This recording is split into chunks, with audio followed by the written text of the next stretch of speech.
Welcome everybody to another episode of BMPCCC4k.tech, the premier tech blog for the Blackmagic Pocket Cinema Camera 4K and any camera created by Blackmagic Design. Today we have a great lens. It's a vintage zoom lens from the legendary Lomo. It's a 16mm professional cinema lens. It's a zoom from 10mm to 100mm at 2.5. So this is a great lens. So let's talk a little bit about the lens. So as you see here, I have a Kinor 16 mount to PL adapter attached. So that way I can attach it to the camera via a PL to micro four thirds. And you see here, this thing is built like a tank.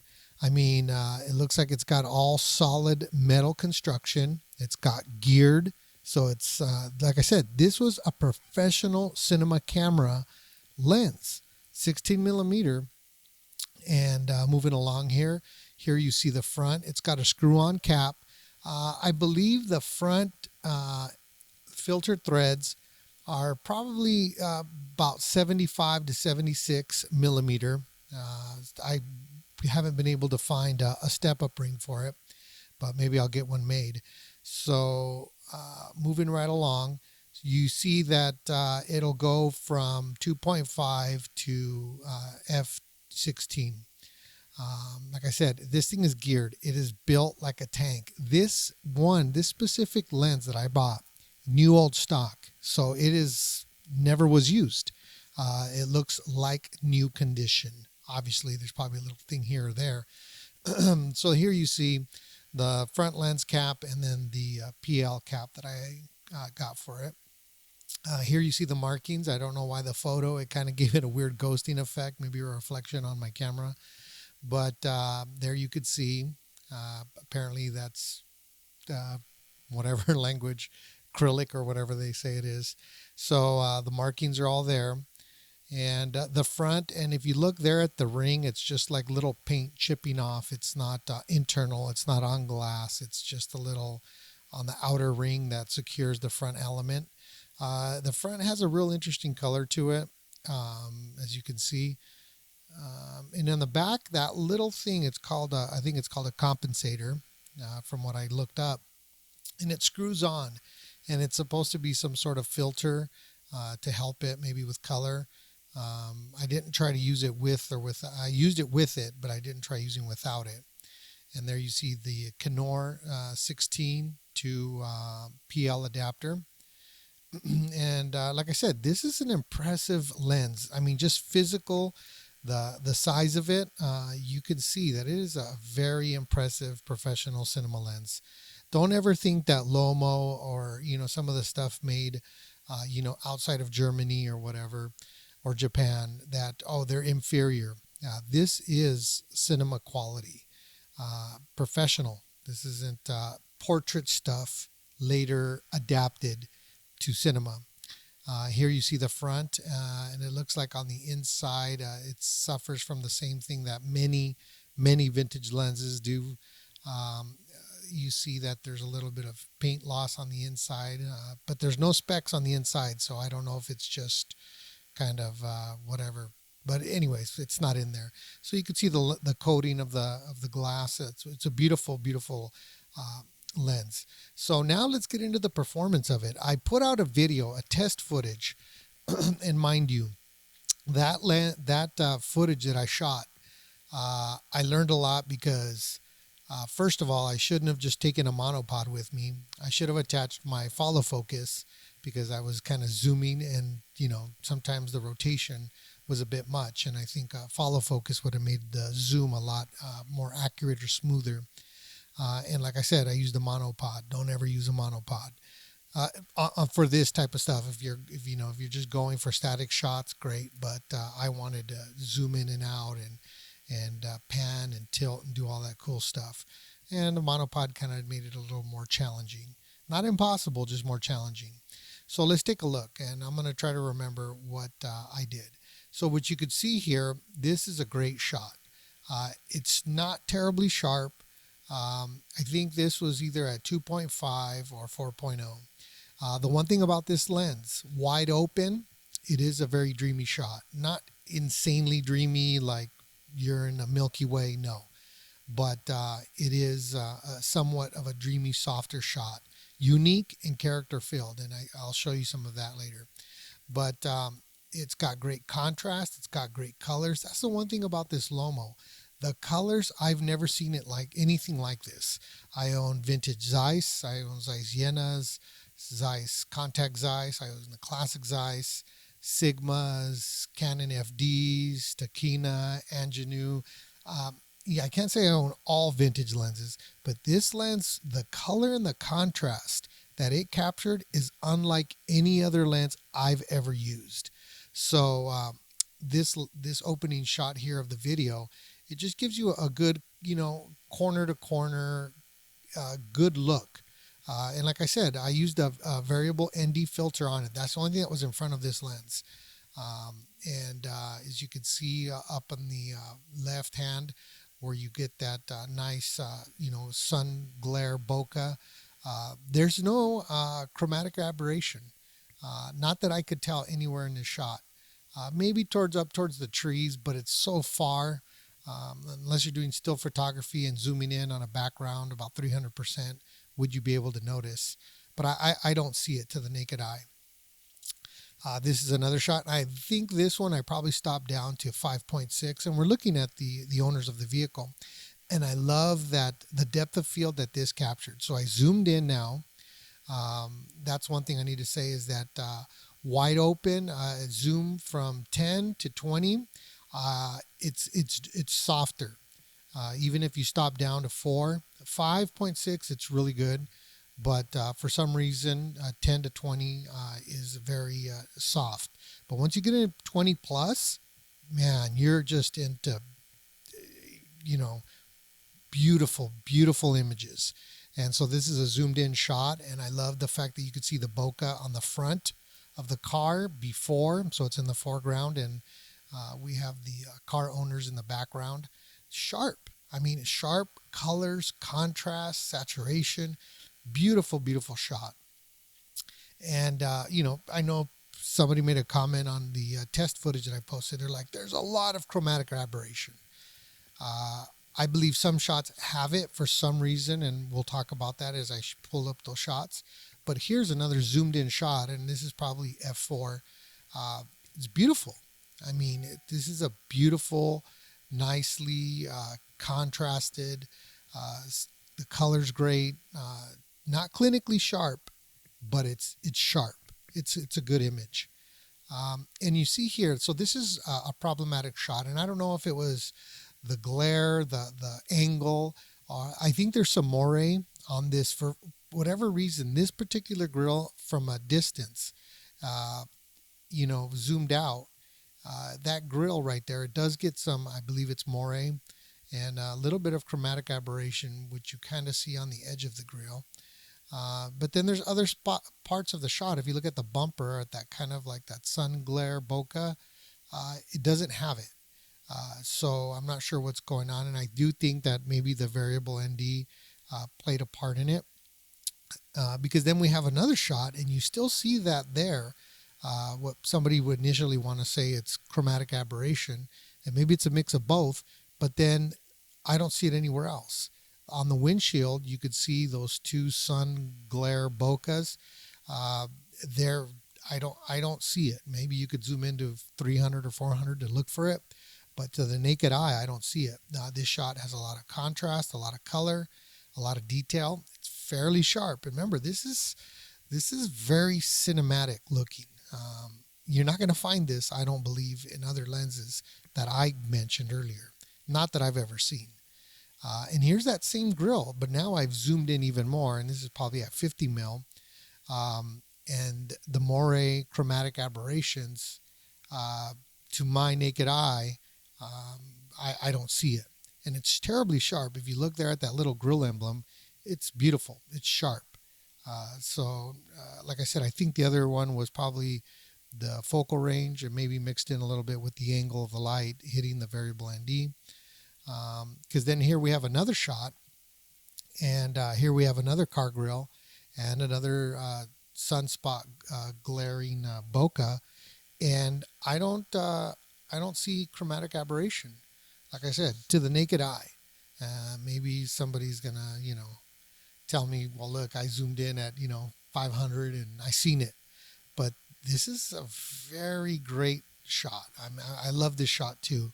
I probably love all these shots. That's why I used them. But this beautiful 57 Chevy here looks great. The detail, the contrast, the level of I keep saying it's cinematic, but it is. I mean, this is something that we look for. And so now here we have a shot, and this is another issue. See, so here we see in the foreground there on the front end of that 57 Chevy, the same car. All of a sudden there we do see some chromatic aberration on that sun flare bokeh, and but I don't see it anywhere else.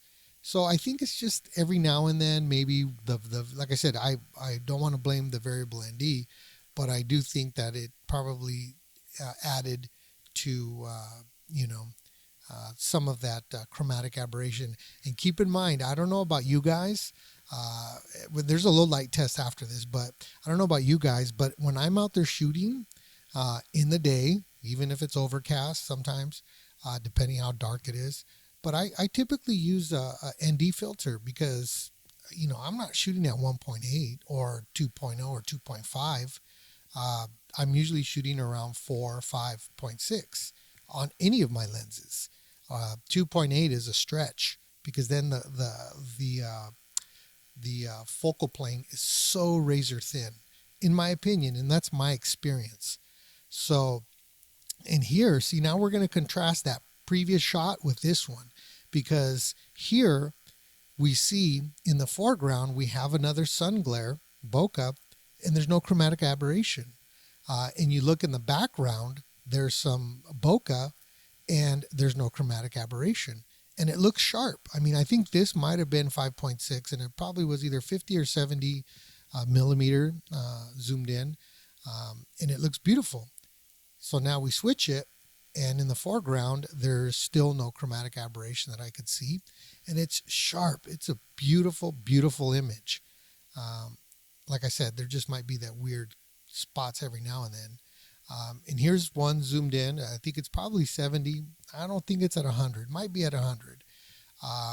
And this gentleman here, it just looks beautiful. The back looks very creamy. There's great separation, skin tones, texture, detail, no chromatic aberration.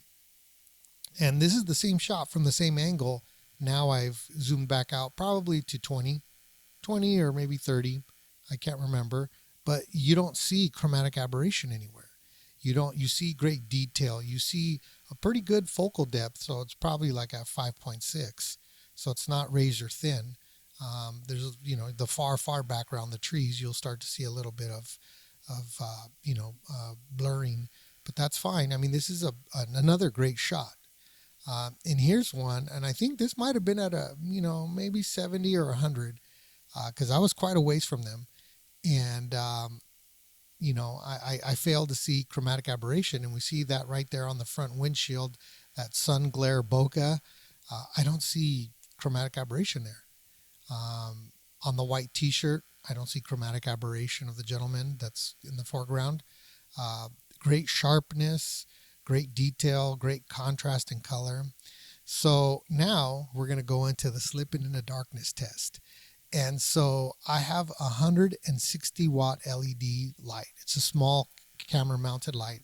I'm in a dark room. I set it to the lowest setting, which was 10%. And here you go.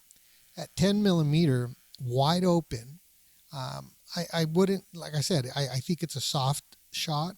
I don't think it's, sharp at all, but it's not unusably soft either, in my opinion. We stop it down to f4, and you could see, if you look at the candles, I think the chromatic aberration was probably at 2.5 on that one. And then we stop it down to 5.6. It's a very sharp. But now let's get into, this is the usable range that I believe. I would probably use a 10 millimeter shot, but I think I would hover between 20 and 100. 10 millimeters, I wouldn't mind doing a setup shot with it. But we get into the 20, and maybe here you start to see just a little bit of chromatic aberration on the lights. But stopping it down to 4.0, the sharpness, the contrast, it's like a whole different lens. At 5.6, it gets even better. So now at 25, like I said, you would really have to nitpick. This is not in my opinion, this is not a chromatic aberration, whore. This thing is not just oozing chromatic aberrations. I think every now and then a unique shot, a unique circumstance of light hitting may appear, but because here you could see this is a controlled setting, and at 25mm 2.5, this is wide open. If you look at the details of the Jaguar head, they're there. It's not blurred out. They're there. Stopping it down to 4, they're punched through, man. I mean, I don't know. For me, that is a great sharp vintage lens. Great sharp vintage lens. Contrast, color, and I'm going to 5. It just gets even better and better. So let's see. Now we're at 30 mil, and again, I think it's performing great. I don't think this is a soft shot. I think this is a little sharper, but people are unsharpening vintage modern lenses as we speak. Hollywood is buying these $20,000-$30,000 lenses and having the edges softened because they don't want them sharp. Go figure. Or people buying black pro mist filters or whatever to soften their sigmas, and nothing against those lenses, but that's what they're doing. 30, stopping it down to 5.6, 50 mil, and like I said, you could see it's not what I consider like soft or dreamy or any of that. Only when I compare it to stopping it down to 4.0 do I go, oh yeah, the shot it's a little softer. But looking and flipping back and forth, you could clearly see that 4.0 is it. But it depends what you're trying to achieve. Because then going to 5.6, it's like I said, I love this lens. It's a beautiful lens. Here we are at 100, wide open. You could see the detail. You could see the colors. 4.0, it just gets that much better. 5.6, I don't know what more you would want. And the good thing, again, about this 16mm professional cinema lens that was used in the industry, the good thing, this was all shot in Super 16 mode, so it's in HD 1080 mode. There was no vignetting that I could see anywhere, and this is all upscaled to 4K. So you didn't lose anything. And this is a great lens. Gives you a crazy amount of focal range. Sharp. Like I said, if you want to go into a little dreamy mode and, give it a little bit of some pizzazz that you're looking for, it's there. You can function at 2.5 all day long. But for me, in my mind, this is a lens that I will be selling reluctantly, just because I need to get some other lenses that are coming in pretty soon that I want to buy. And so I need to fund those purchases. So this lens will be available, but like I said, it's new old stock, very hard to find. And so I hope you guys enjoyed it. I hope you remember, check out the test footage that I posted. And this is the review, and I definitely recommend this lens. Not perfect. Never say it's perfect. I've not found one perfect lens. But if you know what you're doing and you know what you're looking for, this lens will get you there. So remember, make sure to subscribe, share, and like this video. And until next time, keep the magic alive. Take care.